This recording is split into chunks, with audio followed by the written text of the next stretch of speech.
Hello everyone, I am CA Vishal Raheja and I am part of Taxman. Today we will discuss 3 circulars जिन्हें government ने issue किया है 28 मार्च को। First circular है circular number 94 जो refund के related कुछ क्लैरिफिकेशंस लेकर के आया है। दूसरा सर्कुलर है सर्कुलर नंबर 95 जो एक प्रोसीजर बताता है application for grant of new registration के लिए प्रोसीजर्स, प्रॉपर ऑफिसर्स को क्या चीज़ों का ध्यान रखना है न्यू रजिस्ट्रेशन का अप्रूवल देते हुए। और तीसरा सर्कुलर है सर्कुलर नंबर 96, उसके अंदर सरकार ने क्लैरिफिकेशन लेकर के आई है सरकार कि अगर in case of death of proprietor आपको कैसे आईटीसी ट्रांसफ़र करना है, कैसे नया नंबर लेना है सक्सेसर को। अब हम बात करते हैं डिटेल में इन तीनों सर्कुलर्स की। सबसे पहले हम पिक करते हैं पहला सर्कुलर, सर्कुलर नंबर 94। बेसिकली जो ये सर्कुलर है वो एक क्लैरिफिकेशन लेकर के आया है। अगर आपने आईटीसी लैप्स हुआ था जो आपका एज पर नोटिफिकेशन नंबर 20/2018 जिसके अंदर बताया गया था यदि आप डील करते हैं कुछ स्पेसिफिक फैब्रिक्स के अंदर तो आपको जुलाई 2018 तक आपके जितने क्रेडिट बचे पड़े हैं उनको आपको लैप्स हो जाएंगे और रिवर्स करना है। तो यदि आपने उन क्रेडिट को रिवर्स किया, लैप्स किया जीएसटीआर 3B के थ्रू, तो आप उनका क्रेडिट नहीं ले पाएंगे, आपने लैप्स कर दिया। लेकिन उस केस में जिन टैक्स पेयर्स को उसी पीरियड का रिफंड फाइल करना था RFD 01 में, तो वो उस पीरियड का रिफंड फाइल नहीं कर पाए। रिफंड फाइल करते टाइम उन्हें कुछ वैलिडेशन चेक, कुछ एरर आया कॉमन पोर्टल के ऊपर ड्यू टू वैलिडेशन चेक। तो इस प्रॉब्लम को, इस जेन्युइन प्रॉब्लम को समझते हुए गवर्नमेंट ने वन टाइम एक सर्कुलर इशू किया है। वन टाइम ये एक्सरसाइज है। अगर आप उसी पीरियड से रिलेटेड रिफंड फाइल नहीं कर पाए हैं तो अब आप रिफंड फाइल कीजिए RFD 01 में ही। लेकिन आप जो उसका RFD 01A का फील्ड है उसके अंदर आप under the category any other में रिफंड फाइल कीजिए instead of accumulation of ITC due to inverted tax structure. सिर्फ उसी पीरियड के लिए आपको इस मेथड को फॉलो करना है, एनी अदर के अंदर जाना है। बाकी सारे पीरियड्स के लिए सब्सिक्वेंट टू दैट आपको उसी तरह से ही रिफंड को अप्लाई करना है। लेकिन आपको खास ध्यान देना होगा, यदि आपने अभी तक रिवर्स नहीं किया था तो आप विद इंटरेस्ट उस अमाउंट को, उस आईटीसी को रिवर्स कीजिए और उसके बाद आप अपना रिफंड फाइल कीजिए। लेकिन आपको ध्यान देना होगा, यदि आपने अभी तक उसका रिवर्सल नहीं किया है तो अब आप उसे GSTR 3B के अंदर ना करके DRC 03 से कीजिए। अगर आपने पहले GSTR 3B से कर लिया है तो कोई दिक्कत नहीं है, लेकिन आगे अगर आपने नहीं किया है तो अब आप उसे GSTR 3B से ना करके DRC 03 से करेंगे। सेकेंड जो सर्कुलर है सर्कुलर नंबर 95, वो बेसिकली क्या करता है, प्रॉपर ऑफिसर्स के लिए एक गाइडलाइन इशू की गई है।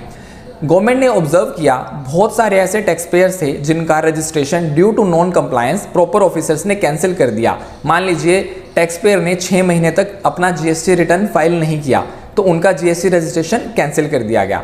अब अगर वो GST वाले रजिस्टर्ड पर्सन्स अपना बिजनेस कंटिन्यू करना चाहते हैं तो उन्होंने क्या मॉडस ऑपरेंडी फॉलो किया, उन्होंने रिवोकेशन ऑफ एग्जिस्टिंग नंबर का कैंसिलेशन ना करके फ्रेश रजिस्ट्रेशन अप्लाई करना स्टार्ट कर दिया, जबकि उन्हें जो कैंसिलेशन हुआ था उसका रिवोकेशन के लिए अप्लाई करना था। उन्होंने ऐसा इसलिए किया ताकि फ्रेश रजिस्ट्रेशन करते टाइम उन्हें पिछली पुरानी अपनी लायबिलिटी डिस्चार्ज ना करनी पड़े। यदि वो रिवोकेशन करवाते अपने कैंसिलेशन रजिस्ट्रेशन का तो उन्हें पूरी लेट फीस, पूरा इंटरेस्ट, पूरा टैक्स भरना पड़ता।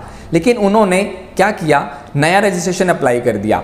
तो गवर्नमेंट ने इस चीज़ को ध्यान देते हुए स्पेसिफिक गाइडलाइंस इशू की हैं प्रॉपर ऑफिसर्स के लिए। यदि कोई पर्सन ऐसा करता है जिसका ऑलरेडी नंबर कैंसिलेशन हो चुका था तो वो फ्रेश रजिस्ट्रेशन में जो कुछ मैंडेटरी फील्ड्स हैं वहाँ पर वो फिलिंग करेगा, जैसे कि वो बताएगा कि उसका एक्चुअल बिजनेस कब स्टार्ट हुआ था, उसका क्या कोई पहले एग्जिस्टिंग रजिस्ट्रेशन था, अगर था तो वो क्यों कैंसिल हुआ, इन सब रीजंस को वो प्रॉपरली वहाँ पर मेंशन करेगा। यदि वो मेंशन नहीं करता तो इसे डेफिशिएंसी माना जाएगा और उसका रजिस्ट्रेशन अप्रूव नहीं होगा। प्रॉपर ऑफिसर एक अपॉर्चुनिटी देगा उन पर्सन्स को कि बताइए आपने रिवोकेशन ना करवा के फ्रेश रजिस्ट्रेशन ही क्यों लिया है। यदि वो उस सेटिस्फैक्ट्री आंसर नहीं दे पाता प्रॉपर ऑफिसर को तो उसका रजिस्ट्रेशन कैंसिल कर दिया जाएगा, अप्रूव नहीं किया जाएगा और उसको अपना पुराना लायबिलिटीज डिस्चार्ज करनी होंगी और रिवोकेशन कराना होगा कैंसिल्ड रजिस्टर नंबर का।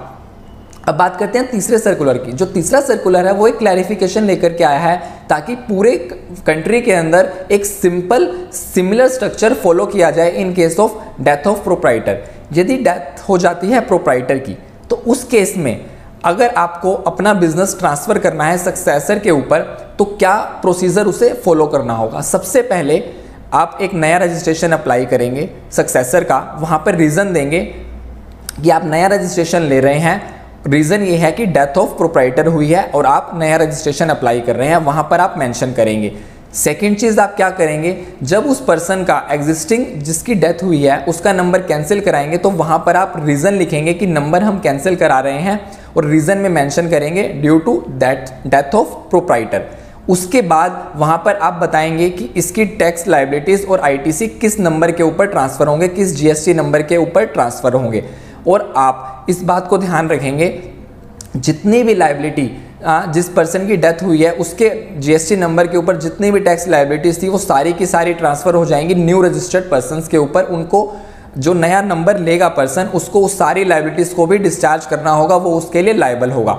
अगर मान लीजिए जिस पर्सन की डेथ होती है उसके जीएसटी नंबर पे आईटीसी बचा पड़ा है तो उस आईटीसी को आप ट्रांसफ़र कर सकते हैं नए नंबर में। आईटीसी 02 फॉर्म फाइल करके आप आईटीसी 02 फॉर्म फाइल कीजिए और उस फॉर्म के अंदर आप प्रॉपर जितना आईटीसी बचा पड़ा है उसको ट्रांसफ़र कर लीजिए नए नंबर के ऊपर। आपको खास ध्यान देना होगा, बिना आईटीसी 02 भरे आप कैंसिलेशन के लिए अप्लाई मत कीजिए एग्जिस्टिंग नंबर को।